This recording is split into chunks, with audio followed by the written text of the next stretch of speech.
El tema de hoy es, si vivieras con Jesús. Y cuando estaba a punto de desarrollar este tema, tenía en la mente los rostros de varias hermanas especialmente y algunos hermanos también. ¿Qué harían si Jesús les tocara la puerta, abrieran y dijeran, hola, me quiero quedar contigo?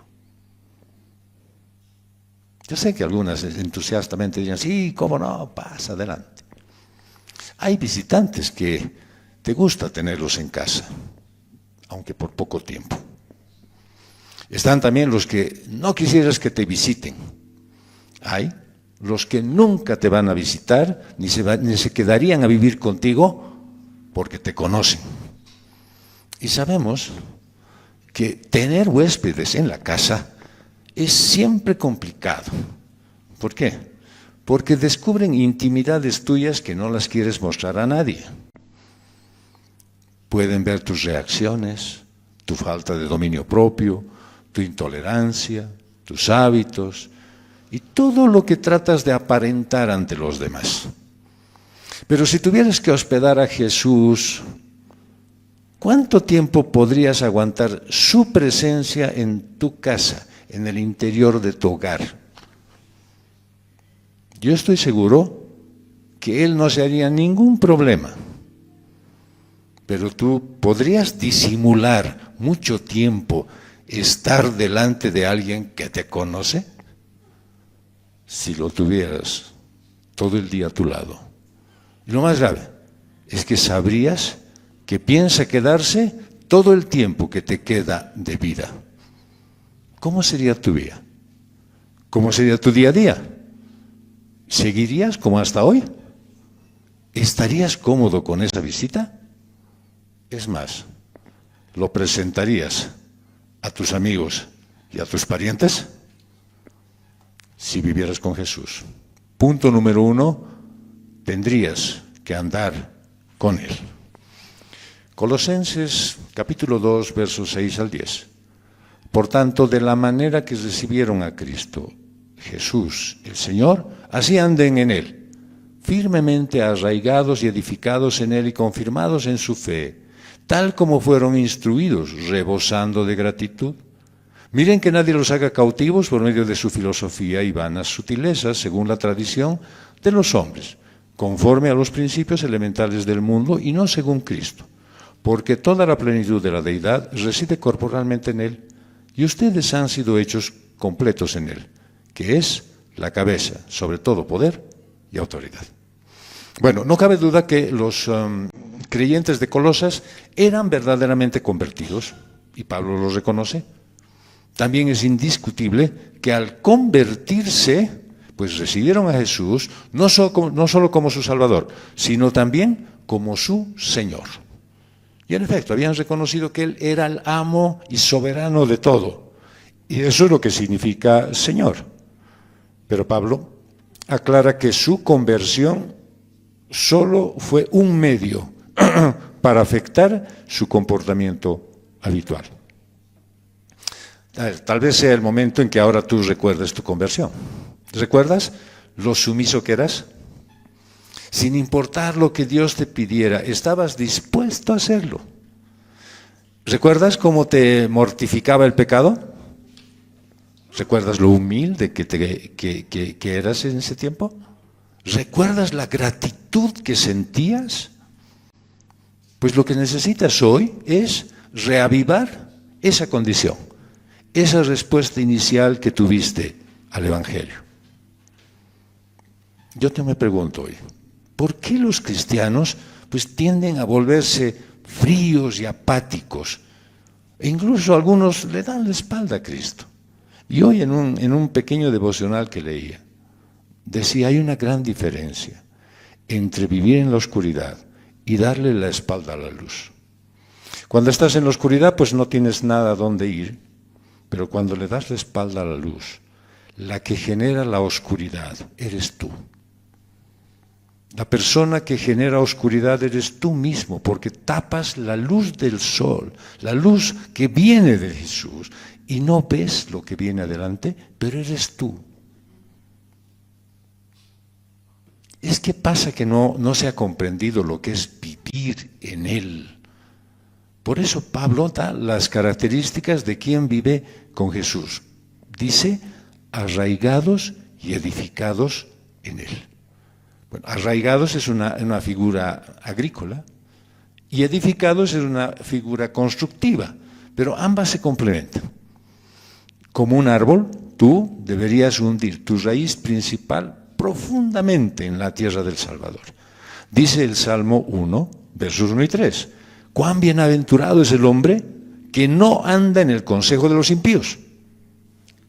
Que eso es lo que han hecho muchos creyentes en este tiempo, escuchar lo que dicen las personas que no conocen a Dios. Cuán bienaventurado es el que no se detiene en el camino de los pecadores, ni se siente en la silla de los escarnecedores, sino que en la ley del Señor está su deleite, y en su ley medita de día y de noche. Será como árbol plantado junto a corrientes de agua, que da su fruto a su tiempo, y su hoja no se marchita. En todo lo que hace, prospera. Así que como creyente deberías estar arraigado en Cristo, así como los árboles lo están en la tierra. Y cuanto más profundas y extensas sean tus raíces en Cristo, pues mayor será tu sombra y el fruto y la belleza que des a todos los demás. Y como un edificio cuyo fundamento es Cristo, y edificas en él con materiales duraderos, en vez de esos materiales desechables, entonces tendrás una edificación firme. 1 Corintios 3, 10 al 15 dice, conforme a la gracia de Dios que me fue dada, yo, como sabio arquitecto, puse el fundamento y otro edifica sobre él, pero cada uno tenga cuidado cómo edifica encima. Pues nadie puede poner otro fundamento que el que ya está puesto, el cual es Jesucristo. Bien, ahí está claro que nosotros no podemos pensar en edificar nuestra vida en filosofías, en culturas o en religiones. Es en Jesucristo. Ahora bien, si sobre este fundamento alguien edifica con oro, plata, piedras preciosas, madera, heno, paja, la obra de cada uno se hará evidente, porque el día le dará a conocer, pues con fuego será revelada. El fuego mismo probará la calidad de la obra de cada uno. Si permanece la obra de alguien que ha edificado sobre el fundamento, recibirá recompensa. Si la obra de alguien es consumida por el fuego, sufrirá pérdida. Sin embargo, él será salvo, aunque sea como a través del fuego. Es el momento de ver las obras de cada uno de parte del Señor. No de ver tu salvación, porque esa salvación ya te la dio el Señor Jesucristo. Está viendo tus obras y mira qué has hecho. Cada obra que tú has realizado en su obra. Cada acción que has realizado en tu vida.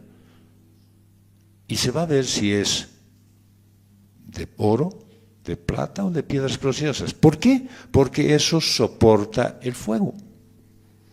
Pero si tú presentas, por muy buena obra que quieras, algo de madera, de heno, de paja, pues dice el Señor que eso se va a quemar. Así que puede ser que te presentes con, no sé, pues con una carreta llena de obras de madera, cosas que tú has hecho en tu esfuerzo, con tus ganas, según tu parecer. Y tal vez les acomodó un poco de paja para que haga bulto. Es que yo iba al culto, siempre iba al culto. Y como esta mañana hablando con uno de los ancianos, dice, están en el culto, pero no están aquí. Están simplemente físicamente, pero su mente anda en otro lado. Eso es paja, eso es traer una cosa que en apariencia, quiero que me vean. Pero eso dice que cuando se presente delante del Señor, mira, yo iba todos los domingos, pero ahí está, ardió. ¿Por qué? Porque no era una cosa consistente, no era algo que yo quería que funcione, no era algo que salía de mi corazón a hacerlo. La forma de arraigarte, de edificarte en Cristo, es mediante la oración y la meditación. El otro concepto que dice Pablo es, en su ley medita de día y de noche. O sea, lo que tú deberías estar haciendo es, en lugar de pasar mucho tiempo mirando las cosas que te muestra el mundo, ya sea en el celular, en el televisor o en la computadora, deberías estar viendo cómo edificar tu alma a través de la Escritura. Aprender a leer la Biblia. Sacarle el gusto de entender de a poco lo bueno que representa leer lo que Dios ha dejado como su mensaje principal. Y es eso lo que dice el salmista. En su ley medita de día y de noche. No solamente en algún momento, en el momento del culto, una vez al mes cuando está en los estudios bíblicos. Yo no conozco otro camino, no hay un atajo. Si tienes tú la tendencia a ser indiferente a la presencia de Cristo, pues estás en problemas. No sé si será tema de los bloqueos, pero últimamente me han llamado varios hermanos para pedir ayuda en su relación matrimonial. Digo, no sé si será problema de los bloqueos, pero lo que sí yo estoy convencido es que el bloqueo que ellos han puesto es a la presencia del Señor en su vida. Y el momento que no está Dios en su vida es cuando empiezan los verdaderos problemas.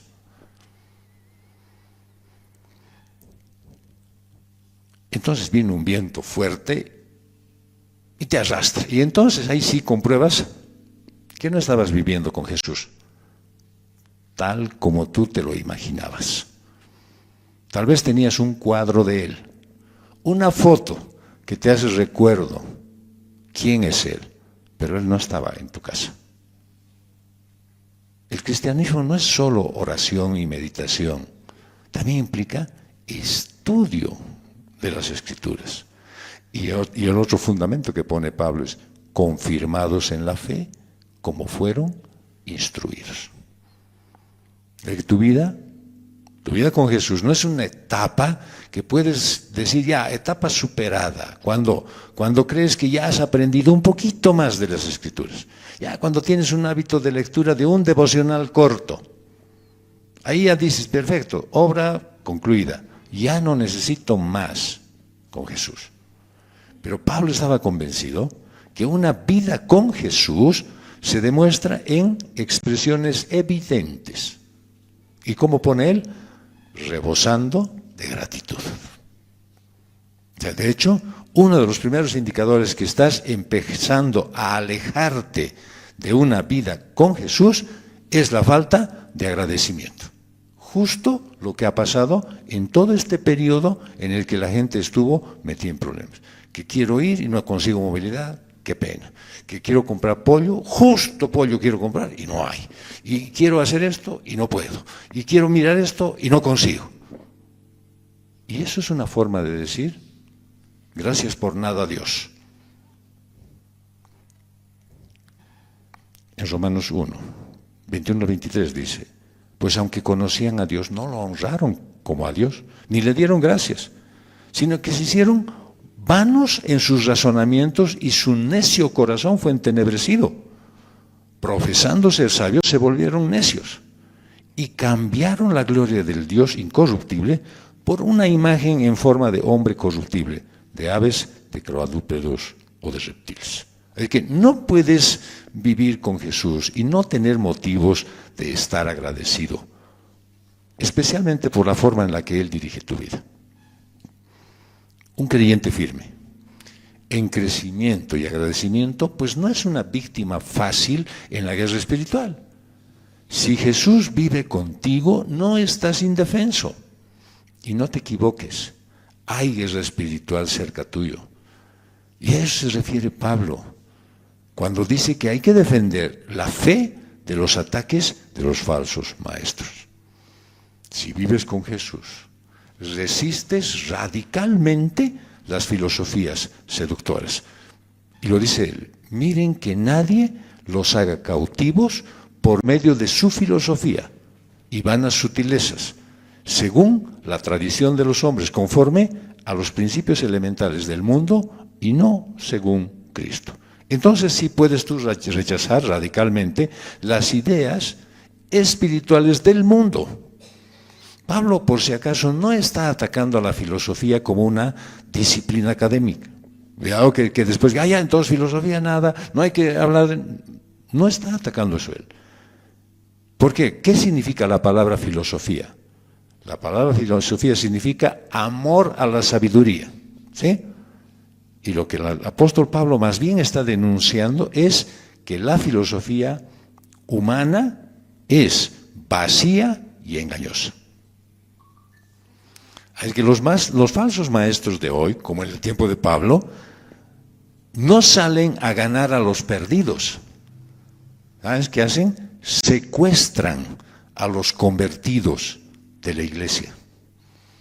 ¿Por qué? Porque en la iglesia empiezan a confundirse las palabras verdaderas de la Biblia con lo que escuchamos de comentaristas, de algunas personas que escriben, que lo hacen seguramente con algunas intenciones, pero que nosotros somos los culpables por estar mirando y leyendo y trayendo a nuestra mente. Y entonces nos llenamos de conceptos y he escuchado a muchos que dicen, sí, pastor, estoy viendo muchas prédicas en el internet. ¿Sabías que la cara que está mostrándose ahí no es el que está hablando? Y lo que está diciendo no fue lo que dijo él. Pero ahí está MacArthur. ¿Y tú sabes que eso escribió él? ¿Tú sabes que esa es la traducción de lo que dijo? Y entonces eso lo asimilas y lo tomas como verdad. Y dices, esto es real, así debería ser. ¿Sí?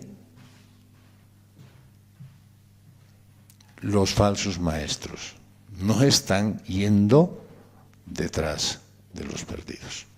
Están metidos en la iglesia, confundiendo a los que dicen entender la Biblia. La gran mayoría de los miembros de las sectas actuales, pues han asistido alguna vez a una iglesia cristiana. Han sacado lo que mejor les convenía para sus intereses y después han utilizado eso para sus propios beneficios. Estas son las obras de los anticristos actuales. Vayan ustedes a 2 de Juan 1:7 y ahí revisen. Ellos están obrando hoy. No es que va a venir uno grande, un anticristo supremo. Ya están trabajando. No solamente están trabajando desde los bloqueos, están trabajando desde el tiempo de Juan y de Pedro. Ya están trabajando. Y están obrando para hacer que la iglesia abandone su camino. Ellos están cumpliendo sus propósitos. ¿Y por qué entonces los cristianos son susceptibles pues de ser capturados? Porque muchos ignoran la palabra de Dios, porque no estudian las escrituras.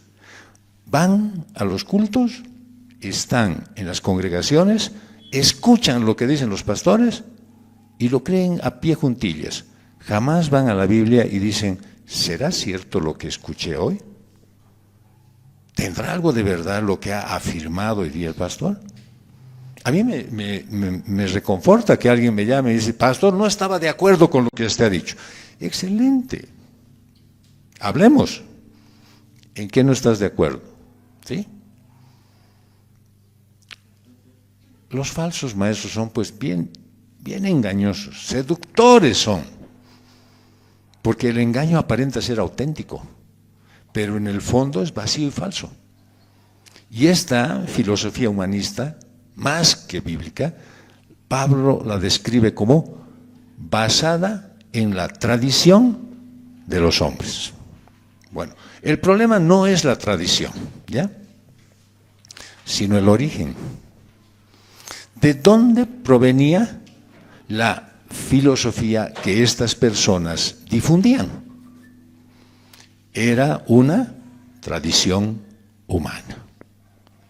Así es que, si tú estás buscando respuestas a las preguntas básicas de la vida, de Dios y de la eternidad, ¿qué haces? ¿Acudes a la tradición humana o a escuchar a Dios? Bueno, ya sé tu respuesta, pero curiosamente muchos eligen lo primero. ¿Qué es eso? Acudir a la tradición humana. Es decir, lo que la gente dice, lo que ellos comentan y lo que afirman.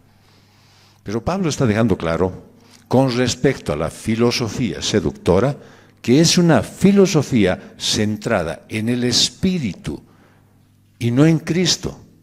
Pero cuando habla de centrada en el Espíritu, no se refiere al Espíritu Santo, sino se refiere a espíritus angélicos y a espíritus demoníacos, que son las fuerzas espirituales detrás de la filosofía seductora de los falsos maestros. ¿Por qué? Porque estos querían atraer a los colosenses a la esclavitud, exactamente igual que siguen haciendo ahora con todas las congregaciones. Ellos quieren volverlos a llevar a donde antes estaban, a Egipto, a ser esclavos. Y esto se aplica a las sectas cristianas de hoy. Y la razón para dejarse cautivar por una filosofía seductora, una prédica motivadora, es porque no hay una vida de intimidad con Jesús. Probablemente tú digas, Jesús vive en mí. ¿Tú vives con Él? ¿Tú vives con Él?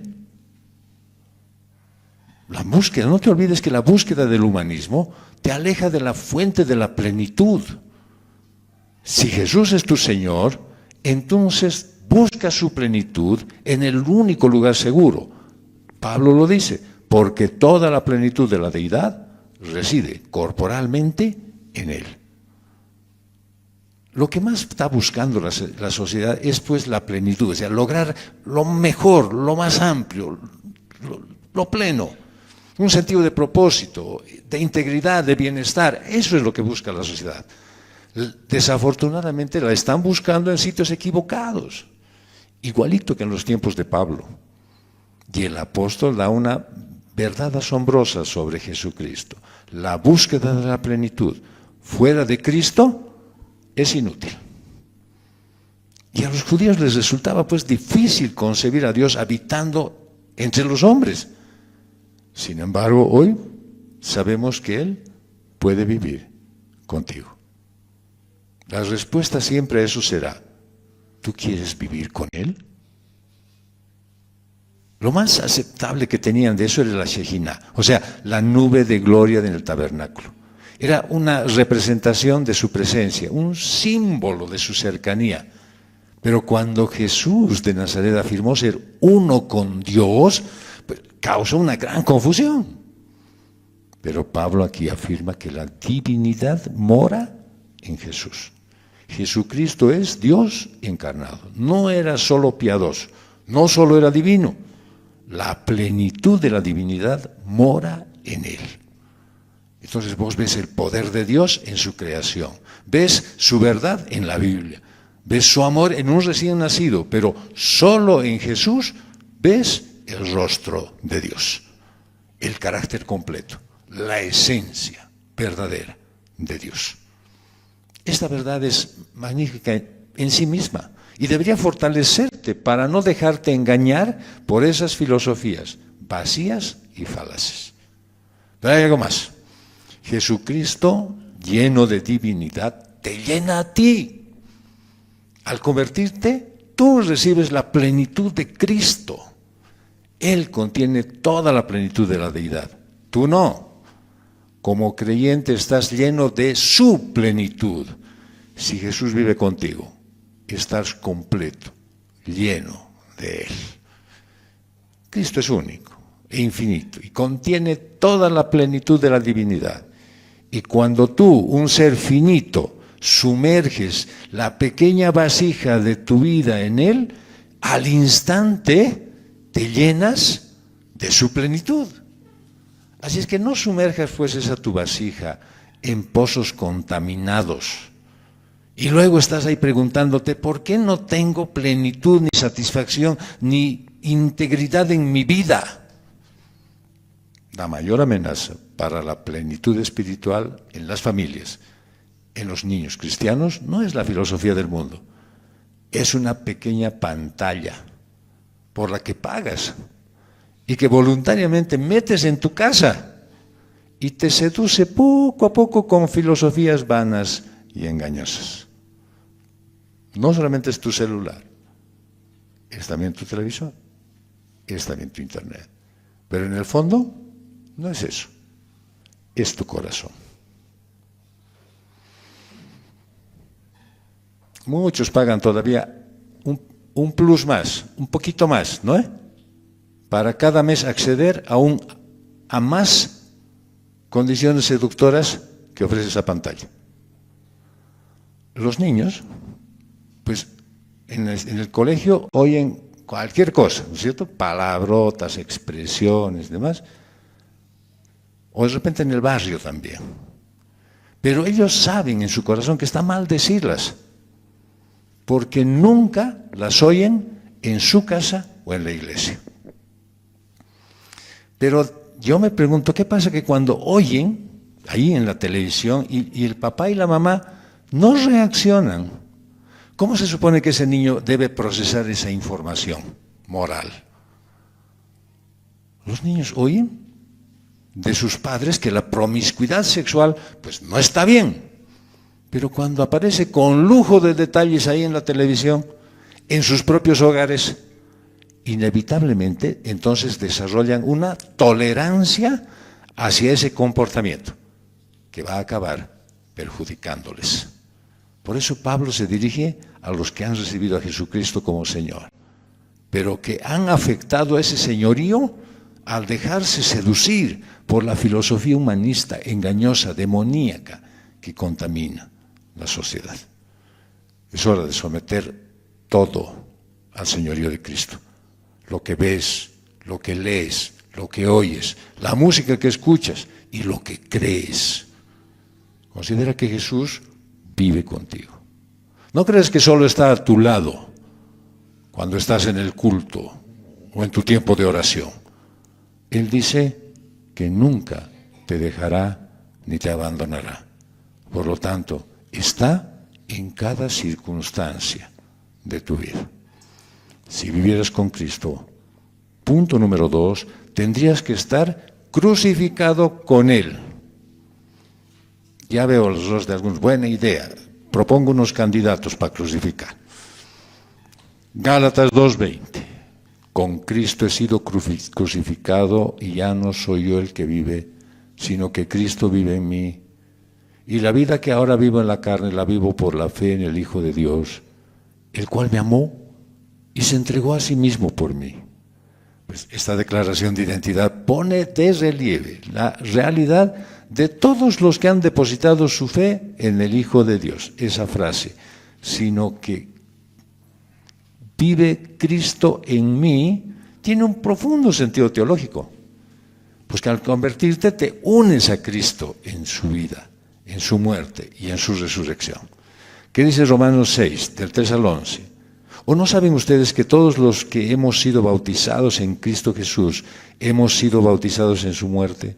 Por tanto, hemos sido sepultados con Él por medio del bautismo para muerte, a fin de que como Cristo resucitó de entre los muertos, por la gloria del Padre, así también nosotros andemos en novedad de vida.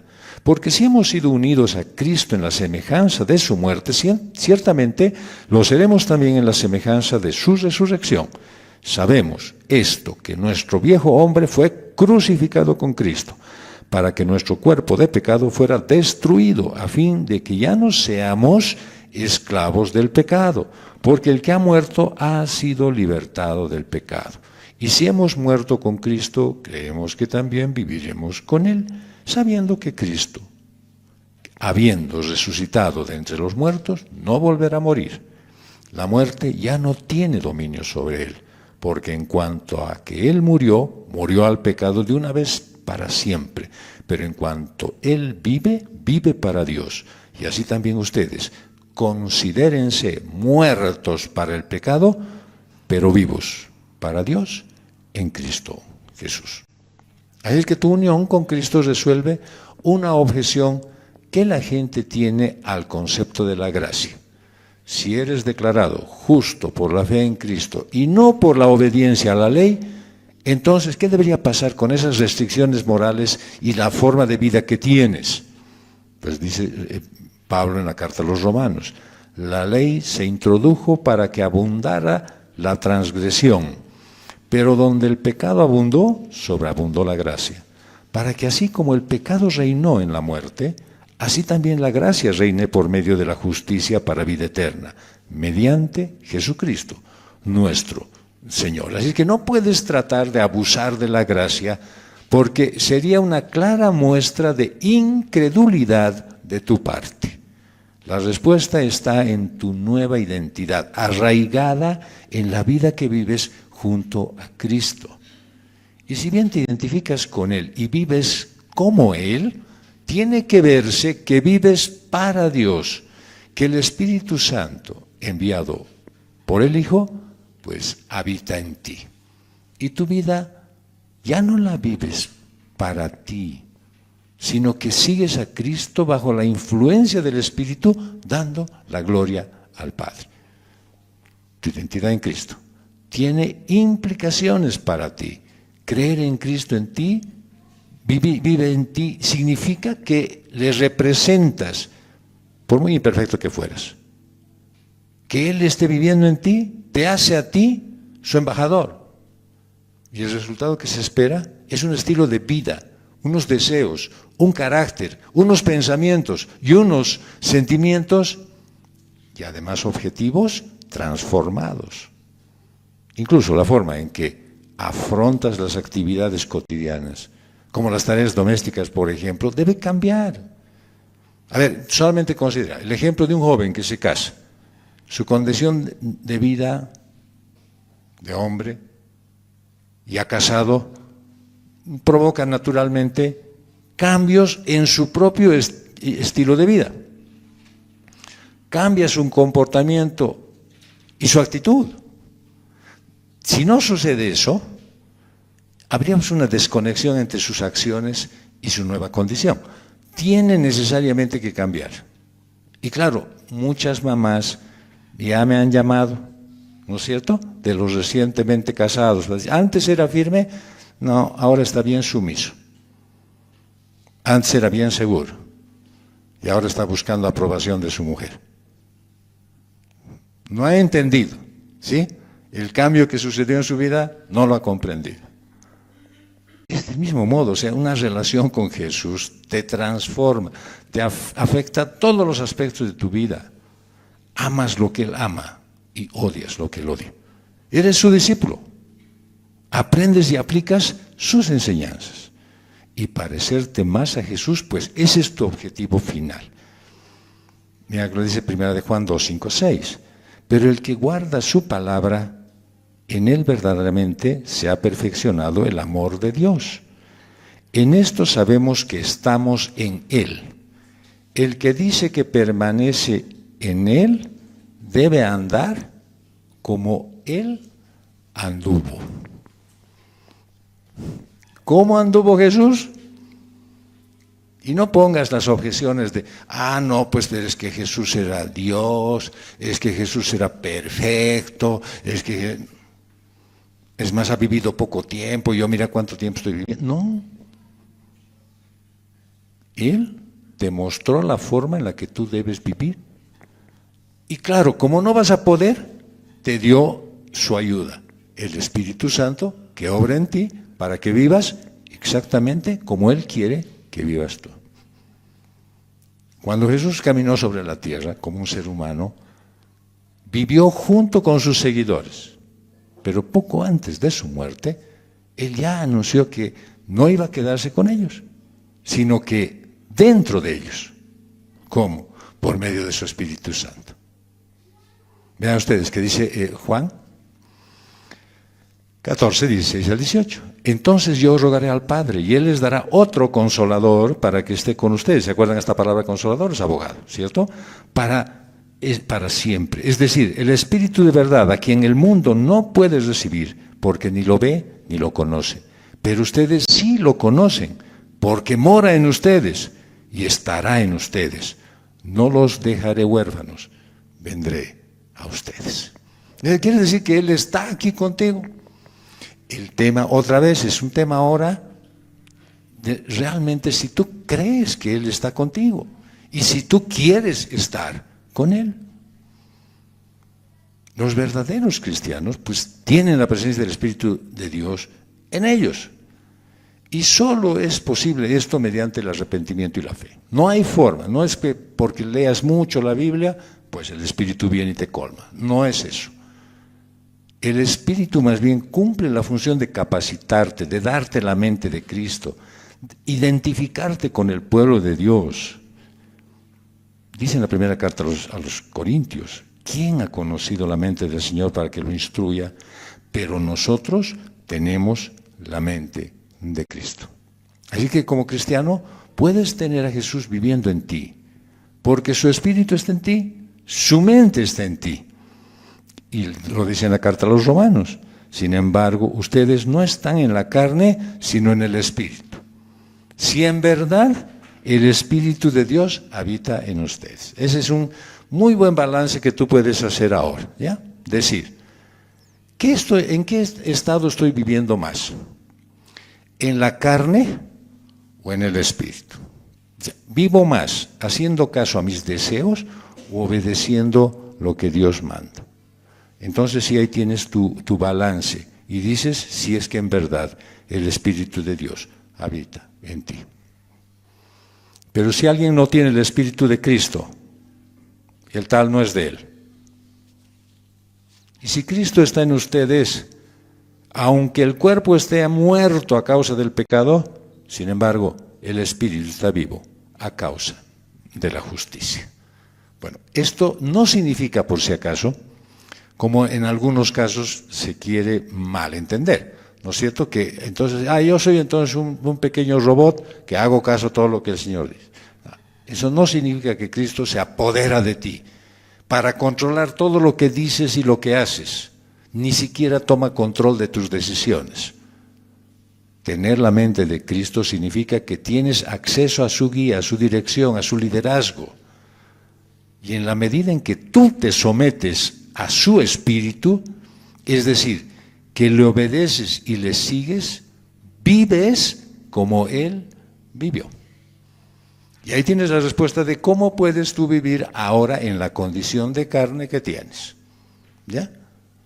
Y cuanto más vivas como Él, más vivirá Él su vida en ti. Cristo vive en ti para transformarte de adentro hacia afuera, enseñándote cómo pensar, cómo actuar, cómo hablar y hacerlo como Él lo hacía. En Romanos 12:2 dice, no se adapten a este mundo, sino transfórmense mediante la renovación de su mente, para que verifiquen cuál es la voluntad de Dios, lo que es bueno, aceptable y perfecto. Alguna vez les he explicado esto de adaptarse a este mundo, es meterse en un molde. Y es más o menos como lo hacían en el tiempo bien antiguo, en las chulpas, ¿se acuerdan? Las metían en unas canastas bien dobladas para que puedan conservarse ahí. Y yo no sé por qué algunos tienen el complejo de chulpas, que quieren meterse al molde del mundo. El molde del mundo no da para el cristiano. El molde del mundo es muy chico, muy estrecho. Y nosotros estamos queriendo acomodarnos a ese molde, no da.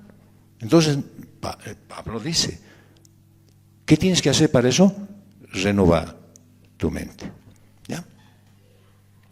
Y nos agrega, y la vida que ahora vivo en la carne, o sea, en este cuerpo físico, la vivo por la fe en el Hijo de Dios. Así que sigues siendo un ser humano después de tu conversión. No te has convertido en ángel, no tienes alas, tu marido tampoco, ¿ya?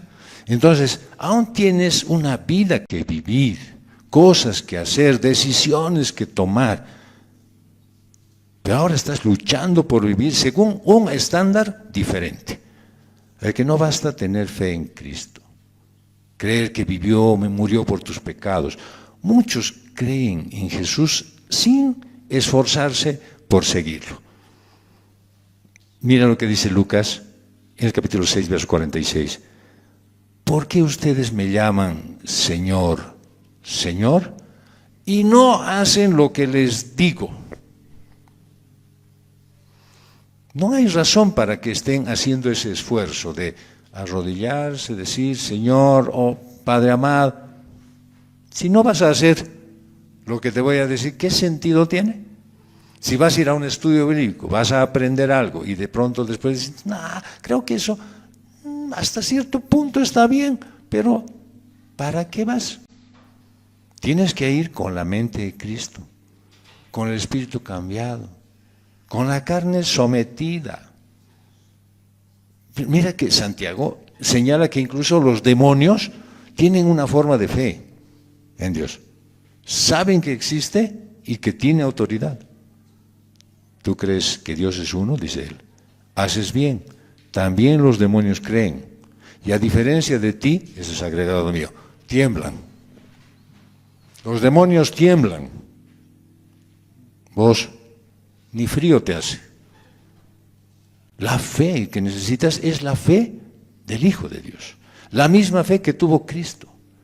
Y entonces así vives según lo que Él hizo y enseñó, de acuerdo a cada ley y a cada principio que ha establecido. Y Pablo dice, ¿quién me amó y se entregó por mí? Así que la disposición de Cristo a morir por ti fue la máxima expresión del amor. El Verbo que vivió desde la eternidad en una gloria absoluta, se despojó de sus privilegios divinos, se hizo siervo y se entregó a sí mismo por ti y por mí para cumplir el plan de Dios. ¿Cuál es? Porque de tal manera amó Dios al mundo, que dio a su Hijo unigénito, para que todo aquel que cree en Él no se pierda, sino que tenga vida eterna. Dios siempre quiso su familia con seres humanos, transformados en seres espirituales gloriosos, y compartir la eternidad contigo. En mi caso, yo no sé por qué me eligió a mí para pasar la eternidad conmigo. Ni siquiera yo me aguanto. Pero también quería cumplir su plan. Y para eso fue necesario vencer el pecado por la palabra del Creador de todas las cosas, Jesús. Así que fue necesario el sacrificio de una vida superior a la tuya, que valía más que todas las vidas humanas, para ser su sustituto perfecto. Jesús entregó su vida para que tú recibas la vida eterna, para vivir contigo. Incluso en esa intensa agonía y sufrimiento de Jesús, Dios tenía presente el desenlace. Él sabía cómo iba a terminar esto. Fue una muerte brutal, difícil de presenciar, pero el Padre sabía cuál sería el resultado del sacrificio de su Hijo. Que miles de millones de personas se incorporen a su familia divina. El motivo de Cristo para entregarse por ti fue el amor. Si vivieras con Jesús, punto número 3, tendrías su victoria sobre el mundo. ¿Por qué no puedes vencer al mundo? Porque estás luchando en tu carne y no estás viviendo con Jesús. Juan 16, 32 al 33. Miren, la hora viene y ha llegado en que serán esparcidos cada uno por su lado y me dejarán solo. Y sin embargo no estoy solo, porque el Padre está conmigo. Estas cosas les he hablado para que en mí tengan paz. En el mundo tienen tribulación, pero confíen, yo he vencido al mundo. Jesús les dijo a sus discípulos que confíen. Justo cuando iban a enfrentar el peor momento, el más oscuro y el más problemático de sus vidas. Y en Juan 16, 5 al 7. Pero ahora voy al que me envió y ninguno de ustedes me pregunta, ¿a dónde vas? Pero porque les he dicho estas cosas, la tristeza ha llegado a su corazón. Pero yo les digo la verdad, les conviene que yo me vaya, porque si no me voy, el Consolador no vendrá a ustedes, pero si me voy, se lo enviaré. Así que el Señor les iba a dejar y sabía que cada uno de ellos se iba a espantar por las persecuciones, iban a sufrir y aún tenían la posibilidad de morir. Y todos se dispersarían y la mayoría lo iba a abandonar en la cruz. Pero poco después, su duda y su miedo se transformó en fe y paz. Y Jesús les enseñó a sus discípulos que la paz interior y el valor en medio de la tribulación solo se podían tener en Él. Mira lo que dice Juan 2:28. Ahora, hijos, permanezcan en Él, para que cuando se manifieste tengamos confianza y no nos apartemos de Él avergonzados en su venida. En el mundo, los creyentes enfrentan persecución, sufrimiento, de manera parecida a la de Cristo. Y Pablo les dice a los efesios, ruego por tanto que no desmayen a causa de las tribulaciones, de mis tribulaciones por ustedes. ¿Por qué? Porque son su gloria. Es la manera en la que Dios está mostrando que alguien que sigue, que anda con Él, puede vivir y superar las condiciones más difíciles, más adversas. El mundo desprecia a los cristianos, no les tolera a raíz de su fe y los ve como personas despreciables. Y dice el Evangelio de Juan, si el mundo los odia, sepan que me ha odiado a mí antes que a ustedes. Si ustedes fueran del mundo, el mundo amaría lo suyo. Pero como no son del mundo, sino que yo los escogí de entre el mundo, por eso el mundo los odia.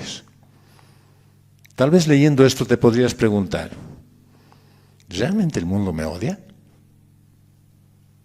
¿O soy nomás aceptable para el mundo? Me aman, me quieren, me miman, me apapachan y yo con ellos. ¿Cómo está tu relación con el mundo? A pesar de ser rodeados por el mundo, los creyentes confiamos y somos valientes en base a la victoria de Jesucristo sobre este mundo. Así que puedes tener ahora buen ánimo, porque has aprendido a confiar en el Padre en cada situación y no quejarte de las cosas como están.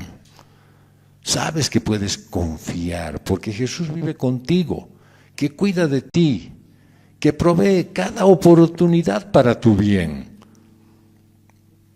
Sabemos que para todos los que aman a Dios, todas las cosas cooperan para bien. Esto es, para los que son llamados conforme a su propósito.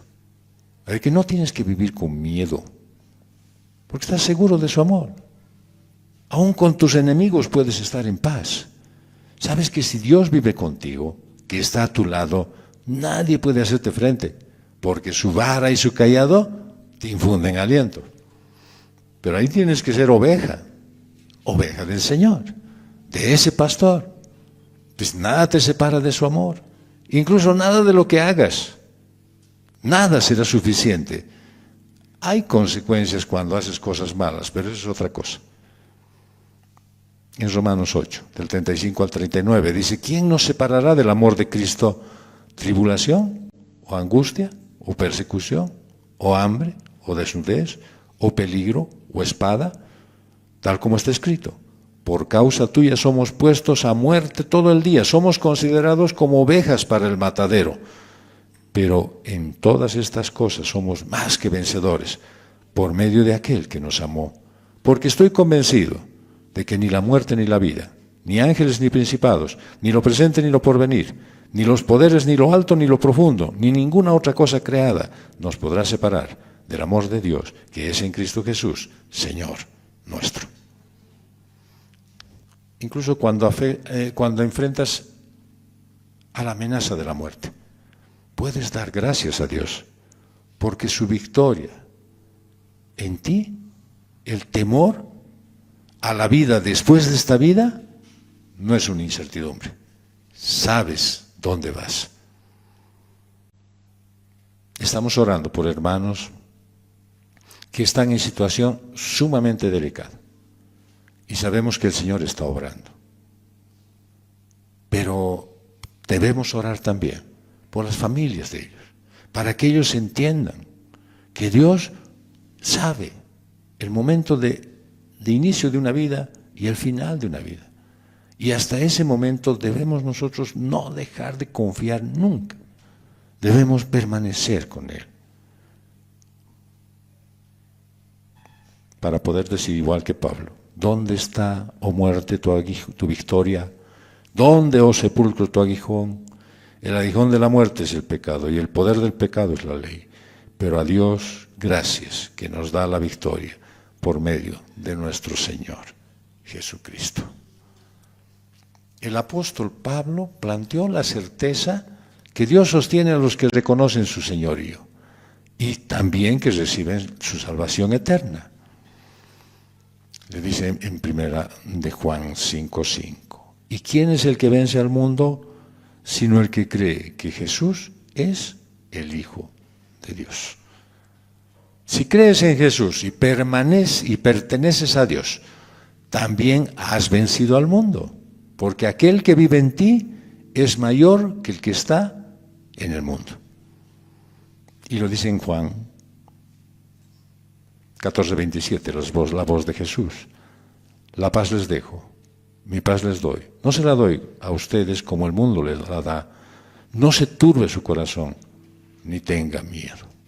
Nada en este mundo te puede hacer daño porque al final vencerás por medio de nuestro Señor Jesucristo.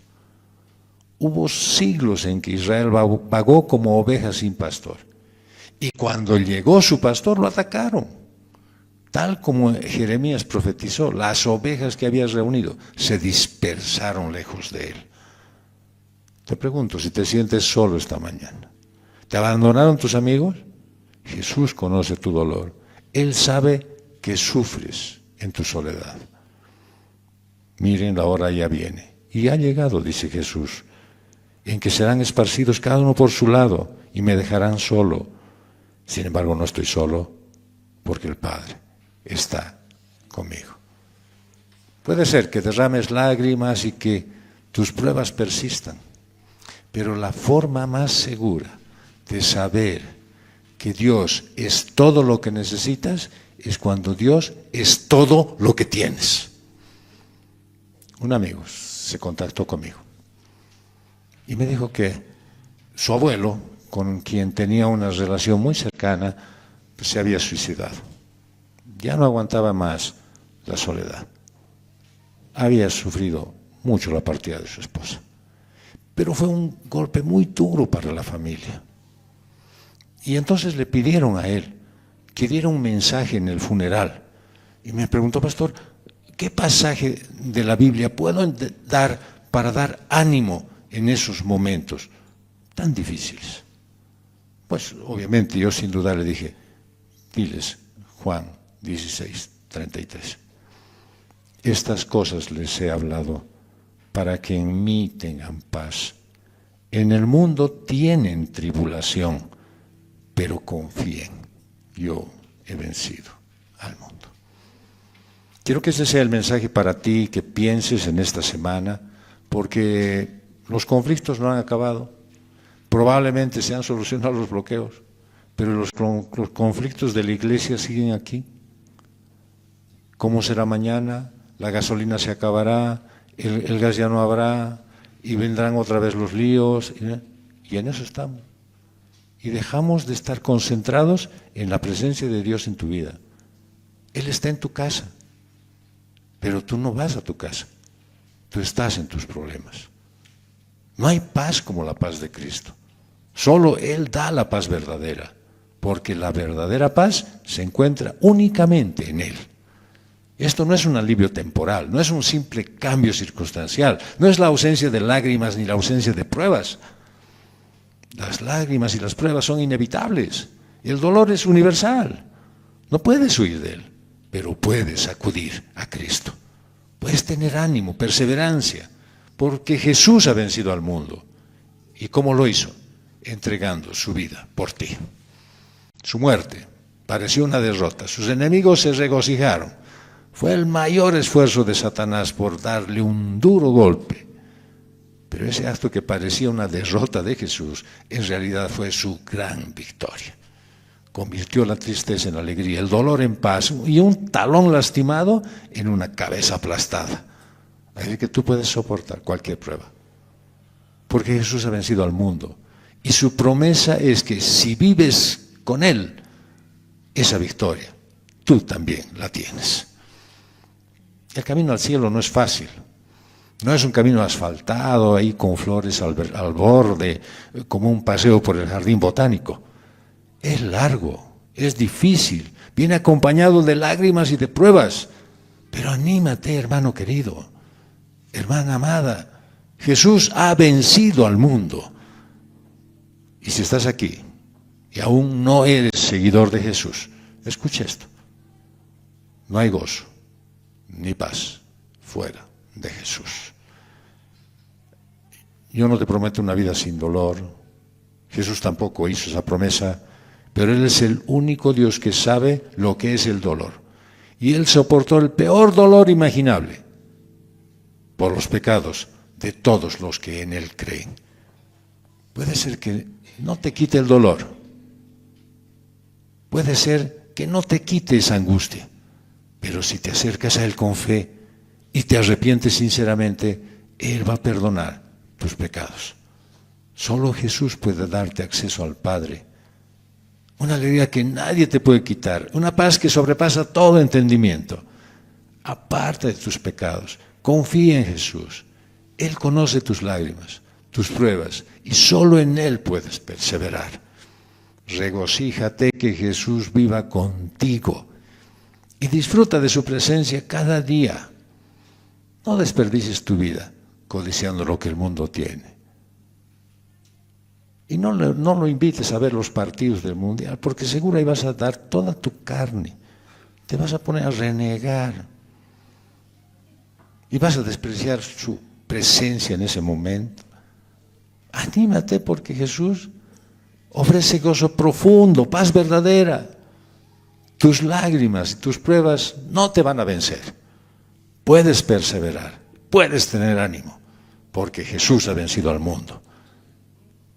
Desde que decidas vivir con Jesús a su manera, no a la tuya, a su manera, cuando el huésped ponga las condiciones, la esperanza en Cristo jamás te avergonzará, ni en la vida ni en la muerte. Y tendrás muchas razones para darle gracias a Dios cada día. Empezarás a vivir una nueva vida en Cristo, esa vida que Dios te ha prometido, y verás su gloria en cada cosa que pase en tu vida. Eso sucederá cuando vivas con Jesús. Vamos a concluir. Es muy probable que Jesús quiera vivir contigo a plenitud en cada minuto de tu día y que tú no estés preparado. Hoy vimos que debes estar arraigado y edificado en la roca que es Cristo, en su obra redentora y su salvación eterna, meditando en su ley de día y de noche para ser guiado por su Santo Espíritu y disfrutando de hacer su voluntad, confirmado en la fe tal como fuiste instruido, para que no declines en el día de la prueba y puedas salir airoso en todas las tentaciones, rebosando de gratitud, porque conoces que nada de lo que tienes te lo mereces y su gracia te hace merecedor de todo lo que recibes. Cuando vives con Jesús, no te pueden atraer las filosofías humanas, porque todo el tiempo estás siendo alimentado por Él. No pasas ni un solo día desamparado.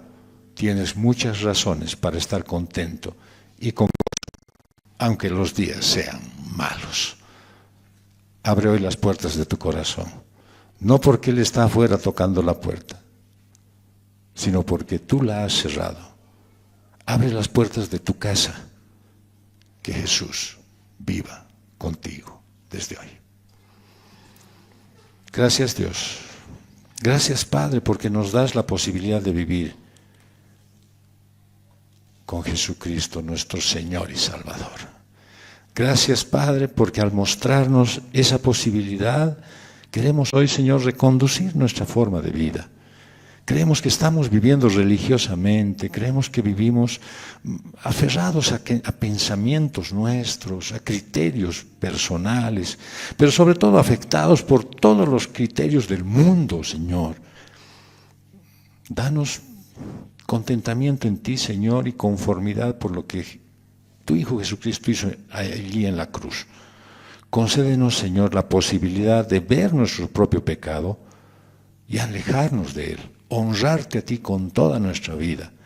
Deseamos ser una iglesia, Señor, que viva la Biblia, que comprenda el esfuerzo que se hace cada día por agradarte a ti, por enseñar más de tu palabra y por acercar a muchos más que no te conocen a tu reino. Gracias, Padre, por esta oportunidad que nos das. Y gracias porque al mostrarnos nuestra verdadera condición de vida, nos permites, ahora que hay tiempo, cambiarla y poder vivir como Jesús vivió. Por eso te alabamos y te bendecimos en el nombre de Jesús. Amén.